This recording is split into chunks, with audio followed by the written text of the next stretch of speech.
ಬಸ್ನಲ್ಲಿ ಓಡಾಡೋಕೆ ಮಹಿಳೆಯರು ದುಡ್ಡು ಕೊಡಬೇಕಾ? ಶಕ್ತಿ ಯೋಜನೆಯನ್ನ ನಿಲ್ಲಿಸುತ್ತಾ ಡಿಕೆ ಶಿವಕುಮಾರ್ ಸರ್ಕಾರ. ಫ್ರೀ ಬಸ್ ಮಹಿಳೆಯರಿಗೆ ಉಚಿತ ಪ್ರಯಾಣ ಅಂತ ಹೇಳಲಾಗ್ತಿತ್ತು. ಆದ್ರೆ ಇದೀಗ ಮಹಿಳೆಯರು ಕೂಡ ದುಡ್ಡನ್ನ ಕೊಡಬೇಕಾ? ಶಕ್ತಿ ಯೋಜನೆಯನ್ನ ನಿಲ್ಲಿಸುತ್ತಾ ಡಿಕೆ ಶಿವಕುಮಾರ್ ಸರ್ಕಾರ. ಗೃಹಲಕ್ಷ್ಮಿ ಗೃಹ ಜ್ಯೋತಿ ಬಳಿಕ ಶಕ್ತಿ ಯೋಜನೆ ಸರದಿ. ಇದೀಗ ಶಕ್ತಿ ಯೋಜನೆ ಪರಿಷ್ಕರಣೆಗೂ ಡಿಕೆ ಸರ್ಕಾರ ಪ್ಲಾನ್ ಅನ್ನ ಮಾಡ್ತಾ ಇದೆ. ಕೈ ಸರ್ಕಾರದಿಂದ ಶಕ್ತಿ ಯೋಜನೆಗೂ ಹೊಸ ರೂಲ್ಸ್. ಮಹಿಳೆಯರಿಗೆ ಫ್ರೀ ಸ್ಮಾರ್ಟ್ ಕಾರ್ಡ್ ನೀಡಲು ತಯಾರಿಯನ್ನು ನಡೆಸುತ್ತಿದೆ. ಮಹಿಳೆಯರ ಜೊತೆ ಪುರುಷರಿಗೂ ಸ್ಮಾರ್ಟ್ ಕಾರ್ಡ್ ಸೌಲಭ್ಯ ಸಿಗುತ್ತಾ? ಪುರುಷರಿಗೂ ಸ್ಮಾರ್ಟ್ ಕಾರ್ಡ್ ಕೈ ಸರ್ಕಾರದ ಚಿಂತನೆ ಅಂತ ಹೇಳಲಾಗ್ತಿದೆ. ಹಾಗಾದ್ರೆ ಪುರುಷರಿಗೂ ಇನ್ನು ಮುಂದೆ ಉಚಿತ ಪ್ರಯಾಣನ?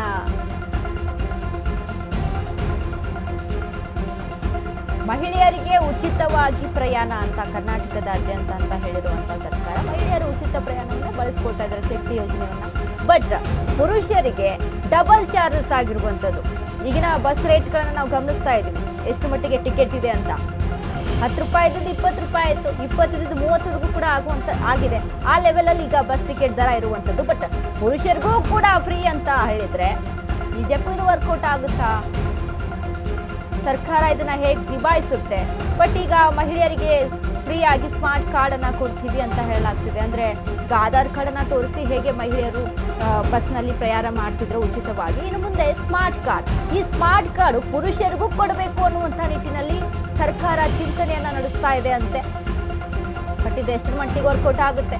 ಶಕ್ತಿ ಯೋಜನೆಯ ಪರಿಷ್ಕರಣೆಗೆ ಮುಂದಾಗಿರುವಂತಹ ಸರ್ಕಾರ ಇನ್ನು ಪರಿಷ್ಕರಣೆ ಮಾಡುವವರೆಗೂ ಏನು ಉಚಿತ ಅನ್ನುವಂಥದ್ದು ಇರುತ್ತಾ ಅಥವಾ ಸ್ಟಾಪ್ ಆಗುತ್ತಾ? ಪರಿಷ್ಕರಣೆ ಆದ್ಮೇಲೆ ಸ್ಮಾರ್ಟ್ ಕಾರ್ಡ್ ಸಿಕ್ಕ ಮೇಲೆ ಇದು ಮತ್ತೆ ಸ್ಟಾರ್ಟ್ ಆಗುತ್ತೆ ಅಂತ ಹೇಳುತ್ತಾ?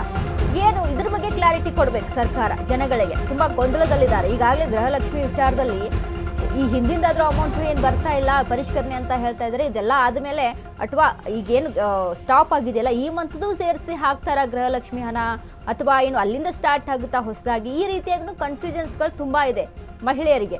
ಇನ್ನು ಅದೇ ರೀತಿಯಾಗಿ ಶಕ್ತಿ ಯೋಜನೆ ಅಡಿಯಲ್ಲಿ ಪುರುಷರಿಗೂ ಫ್ರೀ ಅಂತ ಹೇಳಿದ್ರೆ ಇದ್ರ ಬಗ್ಗೆ ಚಿಂತನೆ ನಡೆಸ್ತಾ ಇದೆ ಅಂತ ಅಂದ್ರೆ ರಾಜ್ಯ ಸರ್ಕಾರದಿಂದ ಶಕ್ತಿ ಯೋಜನೆ ಫಿಲ್ಟರ್ ಆಗ್ತಾ ಇದೆ. ಶಕ್ತಿ ಯೋಜನೆ ದುರ್ಬಳಕೆ ತಡೆಯಲು ಮಾಸ್ಟರ್ ಪ್ಲಾನ್. ಏನ್ ಪ್ಲಾನ್ ಅನ್ನ ಮಾಡ್ಕೊಂಡಿದೆ ಸರ್ಕಾರ? ಕಾಗದದ ಚೀಟಿಗೆ ಕೋಕ್, ಇನ್ನು ಮುಂದೆ ಸ್ಮಾರ್ಟ್ ಕಾರ್ಡ್ ಇರುತ್ತೆ. ಕಾಂಗ್ರೆಸ್ನ ಶಕ್ತಿ ಯೋಜನೆಗೆ ಪಾರದರ್ಶಕತೆಯ ಸ್ಪರ್ಶವನ್ನ ಕೊಡಲಾಗ್ತಾ ಇದೆ. ನಾರಿಯರಿಗೆ ಸ್ಮಾರ್ಟ್ ಕಾರ್ಡ್ ನೀಡಲಿದೆ ಡಿಕೆಶಿ ಸರ್ಕಾರ. ನಕಲಿ ಟಿಕೆಟ್ಗೆ ಬ್ರೇಕ್ ಹಾಕಲು ಸ್ಮಾರ್ಟ್ ಕಾರ್ಡ್ ಮೊರೆ. ಮಹಿಳೆಯರಲ್ಲದೆ ಪುರುಷರಿಗೂ ಸ್ಮಾರ್ಟ್ ಕಾರ್ಡ್ ಸೇವೆ ಅಂತ ಹೇಳಲಾಗ್ತಿದೆ. ಏನಿದು ಕಾಂಗ್ರೆಸ್ ಸರ್ಕಾರದ ಸ್ಮಾರ್ಟ್ ಕಾರ್ಡ್ ರೂಲ್ಸ್? ಹಾಗಾದ್ರೆ ಪುರುಷರಿಗೂ ಫ್ರೀ ಬಸ್ಸಾ? 7 ಕೋಟಿಗೆ ಹೆಚ್ಚು ಮಹಿಳೆಯರು ಸ್ಮಾರ್ಟ್ ಕಾರ್ಡ್. ಮಹಿಳೆಯರ ಜೊತೆ ಪುರುಷರಿಗೂ ಸ್ಮಾರ್ಟ್ ಕಾರ್ಡ್ ಸೌಲಭ್ಯ ಸಿಗುತ್ತಾ? ಮಹಿಳೆಯರಿಗೆ ಫ್ರೀ ಕಾರ್ಡ್, ಪುರುಷರಿಗೆ ಶುಲ್ಕ ಇರುತ್ತೆ. ಪುರುಷರು ಸ್ಮಾರ್ಟ್ ಕಾರ್ಡ್ ಪಡೆಯಲು ಶುಲ್ಕ ಭರಿಸಬೇಕು. ಪಿಪಿಪಿ ಮಾದರಿಯಲ್ಲೇ ಸ್ಮಾರ್ಟ್ ಕಾರ್ಡ್ ವಿತರಿಸಲು ಸಿದ್ಧತೆಯನ್ನ ಮಾಡ್ಕೊಂಡಿದೆ. ಪುರುಷರು ಸ್ಮಾರ್ಟ್ ಕಾರ್ಡ್ ಪಡೆದು ಫ್ರೀ ಆಗಿ ಓಡಾಡಬಹುದು, ಅಂದ್ರೆ ಅದಕ್ಕೆ ಶುಲ್ಕ ಇರುತ್ತೆ. ಸುಮಾರು 26,000 ಬಸ್ಗಳಲ್ಲಿ ಸ್ಮಾರ್ಟ್ ಕಾರ್ಡ್ ವ್ಯವಸ್ಥೆಯನ್ನ ಮಾಡಲಾಗ್ತಾ ಇದೆ. ಇನ್ನು ಮುಂದೆ ನಕಲಿ ಟಿಕೆಟ್ಗೆ ಬ್ರೇಕ್, ನಿಖರ ದತ್ತಾಂಶ ಸಂಗ್ರಹಕ್ಕೆ ಆನ್ಲೈನ್ ಮೂಲಕ ಸ್ಮಾರ್ಟ್ ಕಾರ್ಡ್ ರೀಚಾರ್ಜ್ಗೆ ಅವಕಾಶ ಇರುತ್ತೆ. 2 ಕೋಟಿಗೂ ಹೆಚ್ಚು ಮಹಿಳೆಯರಿಗೆ ಸ್ಮಾರ್ಟ್ ಕಾರ್ಡ್ ಅನ್ನ ನೀಡುವಂಥದ್ದು. ಸ್ಮಾರ್ಟ್ ಕಾರ್ಡ್ ಅಂತ ಅಂದ್ರೆ ಈಗ ನಾವು ಮೆಟ್ರೋದಲ್ಲಿ ಓಡಾಟವನ್ನು ನಡೆಸ್ತಾ ಇದ್ರೆ ನಾವು ಕಾರ್ಡ್ನ ತೆಗೆದುಕೊಳ್ತೀವಿ, ಅದಕ್ಕೆ ರೀಚಾರ್ಜ್ ಅನ್ನ ಮಾಡಿಸ್ಕೊಂಡು ಓಡಾಡ್ತೀವಿ. ಅದೇ ರೀತಿಯಾಗಿ ಈ ಕಾರ್ಡು ಮಹಿಳೆಯರಿಗೆ ಫ್ರೀ ಆಗಿ ಸಿಗುತ್ತೆ. ಬಟ್ ಪುರುಷರಿಗೂ ಕೂಡ ಸ್ಮಾರ್ಟ್ ಕಾರ್ಡ್ ಸಿಗುತ್ತೆ. ಅವರು ರೀಚಾರ್ಜ್ ಮಾಡಿಸ್ಕೋಬೇಕು. ರೀಚಾರ್ಜ್ ಮಾಡಿಸ್ಕೊಂಡು ಓಡಾಟವನ್ನ ನಡೆಸ್ಕೋಬೇಕು.